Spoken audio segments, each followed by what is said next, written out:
وہ خلاف شرع بھی پھر اس پہ بات ہو سکتی ہے، نرمی کچھ بھی ہو مرفوع قلم کا لفظ میں نے اس لیے استعمال کیا نا، بہت اچھا. ہاں اس کو آپ نرمی کریں اس کے، اور وہ خود بھی بعد میں کہتے ہیں، مطلب وہ خود بھی کہتے ہیں، جیسے بایزید بستامی کے بارے میں روایت ہے نا کہ وہ کہتے ہیں نا کہ سبحانی ما اعظم شانی، ان کے بارے میں یہ ہے کہ انہوں نے کہا ہم تو یہ کہتے ہیں کہ وہ اپنا لفظ نہیں کہہ رہا تھا، وہ اللہ کے الفاظ دہرا رہا تھا، یہ بہتر تعبیر ہے، اللہ کے الفاظ دہرا رہا تھا. جیسے ہم کہتے ہیں نا اللہ قرآن میں ہم بات پڑھتے ہیں نا، اللہ کی بات ہم کر رہے ہوتے کوٹ آن کوٹ جسے کہتے ہیں، تو رواج ہے ادب میں، کوئی پرابلم تو نہیں ہے، لنگوسٹکلی ممکن ہے، یہ ہوتا ہے.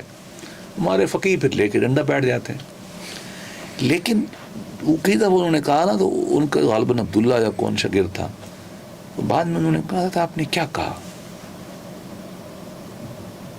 اچھا صاحب ظاہر ہے وہ بجائے اس کے کہ اس کی تشریحات کرتے، صاحب ظاہر انہیں عوام کو بھی دیکھنا ہے نا وہ کیا سیچ ہے، تو انہوں نے کہا بھائی دیکھو کہ آئندہ میرے منہ سے نکلے تو مجھے قتل کر دو،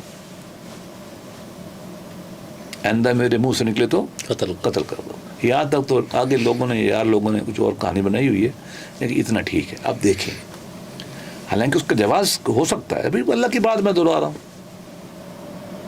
میں جب یہ کہوں کہ فَبِأَيِّ آلَاءِ رَبِّكُمَا تُكَذِّبَانِ، اب میں تو نہیں کہہ رہا نا بھائی، اللہ کی بات کر رہا ہوں نا، تو وہ بھی اس سٹیٹ میں وہی بات کرتے، یہ بہتر تعبیر ہے اس کی، بہت اچھی تعبیر ہے. تو لیکن وہ احتیاط بھی کرتے تھے. صاحب وہ امام تھے نا تصوف کے، تو انہوں نے کہا یار لوگوں کو نہیں سمجھ آتی کہ نہیں آتی. انہوں نے کہا بھائی دیکھو آج کے بعد میرے منہ سے نکلے تو کلے مار دو.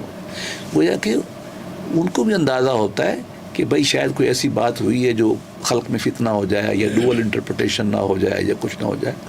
تو وجہ اس کیفیت کو کہتے ہیں جب انسان کسی چیز میں بالکل جذب ہو کے اپنے ذہنی صلاحیتوں کو کمزور کر بیٹھے اور اس کے اوپر جذبے کا یا پیشن کا غلبہ ہو جائے. صحیح. Temporarily suspension of talent, temporary suspension of intellect, modern terminology میں ہم یہ کہیں گے.